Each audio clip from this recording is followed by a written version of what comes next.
ధనుర్మాసం ప్రత్యేకత ఏంటి? ధనుర్మాసానికి ఎందుకు ఇంత విశిష్టత? కార్తీక మాసం, మాఘమాసం, శ్రావణ మాసం ఇలా ఈ నెలకు మాత్రమే ఎక్కువ ప్రాధాన్యత ఉందని చాలామంది భావిస్తారు. కానీ ధనుర్మాసం కూడా చాలా ఆధ్యాత్మిక ప్రయోజనాలు కలిగిన నెల అని చాలామందికి తెలియదు. ఈ నెలకు కూడా చాలా ప్రత్యేకత ఉంది.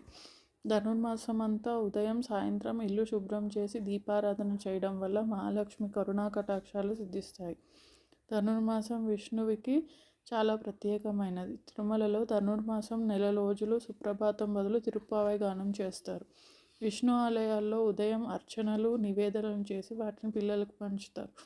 ఇలా చేయడాన్ని బాలభోగం అంటారు. అలాగే ధనుర్మాసం దేవతలకి బ్రాహ్మీ ముహూర్తం లాంటిది. ఈ మకర కర్కాటక సంక్రాంతుల్లో స్నాన, దాన, హోమ, వ్రత పూజలు చేయడం చాలా మంచిది.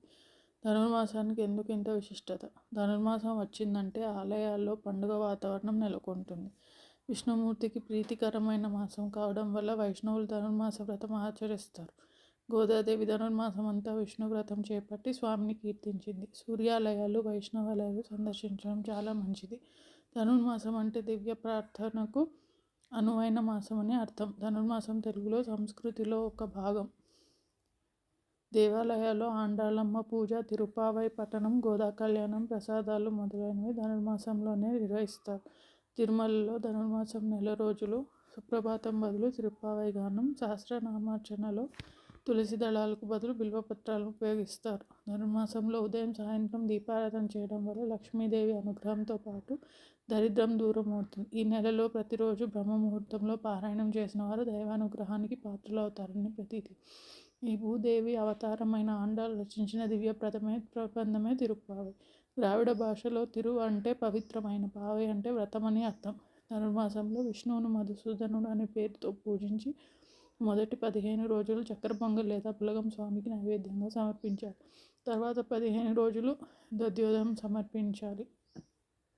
పెళ్లి కాని అమ్మాయిలు ఇంటి ముందు ముగ్గులు, గొబ్బిళ్లతో పూజలు చేయటం వల్ల తాము కోరిన వరుడు లభిస్తాడు. గోదాదేవి మార్గళి వ్రతం పేరుతో విష్ణువుని ధనుర్మాసం అంతా పూజించింది. శ్రీకృష్ణుని ధనుర్మాసం నెల రోజులు తులసిమాల సమర్పించే యువతులకు నచ్చిన వరునితో వివాహం జరుగుతుంది.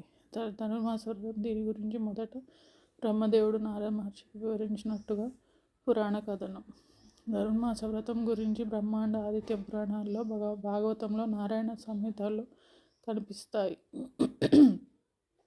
ఈ వ్రతం ఆచరించాలనుకునే వాళ్ళు తమ స్తోమతను బట్టి విష్ణు ప్రతిమని చేయించి పూజించాలి. ప్రతిరోజు సూర్యోదయానికి ముందే స్నానాలు పూర్తి చేయాలి. పంచామృతాలతో శ్రీ మహావిష్ణువుని అభిషేకించి తర్వాత తులసి దళాలు, పూలతో, అష్టోత్తర సహస్రనామాలతో స్వామిని పూజించి నైవేద్యం సమర్పించాలి. నెల రోజు చేయలేని వాళ్ళు 15 రోజులు, 8 రోజులు లేక ఒక్క రోజైనా చేయవచ్చు. ధనుర్మాస వ్రతం చేయడం వల్ల ఇహలోక సుఖాలు, పరలోక మోక్షం పొందుతారు. ఆత్మ పరమాత్మను చేరడానికి ఉపకరించేదే ధనుర్మాస వ్రతం. ప్రాచీన కాలం నుంచి భారతీయులందరూ ఈ వ్రతాన్ని ఆచరిస్తున్నారు. జై శ్రీమన్నారాయణ.